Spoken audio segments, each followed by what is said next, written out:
Hi everyone, welcome back to my channel ASN vlogs. మన ఛానల్లో cooking videos పెట్టి చాలా డేస్ అవుతుంది కదా. థంబ్నైల్ చూస్తే మీకు అర్థమై ఉంటుంది బ్యాచిలర్ స్టైల్లో నేను ఎలా చికెన్ కర్రీ చేస్తాననేది.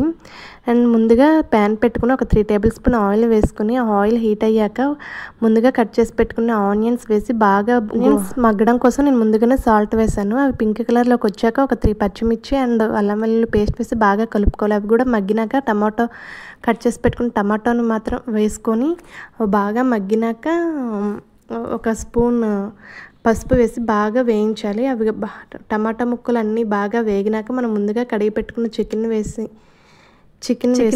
కొంచెం బాగా కలుపుకున్నాక మూత పెట్టి ఉడికించాలన్నమాట. ఒక 2 మినిట్స్ లో ఫ్లేమ్లో. ఇలా ఉడికించడం వల్ల ఏంటంటే లోపల ఉన్న చికెన్లో ఉన్న వాటర్ అంతా రిలీజ్ అయ్యి బాగా ముక్కని గట్టి పడుతుంది. అండ్ తర్వాత వాటర్ అంతా ఇంకినాక కొంచెం 1 టేబుల్ స్పూన్ కారం, ఒక ధనియాల పొడి అండ్ మన టేస్ట్కి తగినంత సాల్ట్ వేసి బాగా కలుపుకున్నాక కొత్తిమీర, పుదీనా, కరివేపాకు వేసి కలుపుకొని మూత పెట్టి లో ఫ్లేమ్లో ఒక 5 మినిట్స్ ఉడికించాలి. ఇలా చేయడం వల్ల ఈ ఫ్లేవర్స్ అన్ని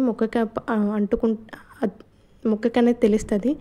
ఇంకా తర్వాత మన గ్రేవీకి ఎంత వాటర్ అయితే మనం సరిపోయినంత వేస్తామో అంత వాటర్ వేసుకున్నాక ఒక మూత పెట్టి ఒక 15 మినిట్స్ లో ఫ్లేమ్లో పెట్టి ఉడికించామంటే ఇంకా ముక్క అనేది బాగా ఉడికిపోతుంది. మనకు ముక్క ఉడికిందా లేదని ఎలా తెలుస్తుంది అంటే ఇలా స్పూన్తో పెట్టి ప్రెస్ చేసామంటే 2 ముక్కలుగా విడిపోతుంది.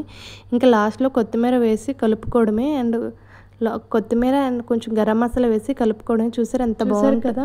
ఈ ప్రాసెస్లో ఒకసారి చేశారంటే అంటే చాలా టేస్టీగా వస్తుంది. అండ్ వీడియో నచ్చినట్లయితే లైక్ చేయండి, సబ్స్క్రైబ్ చేసుకోండి. Okay, bye.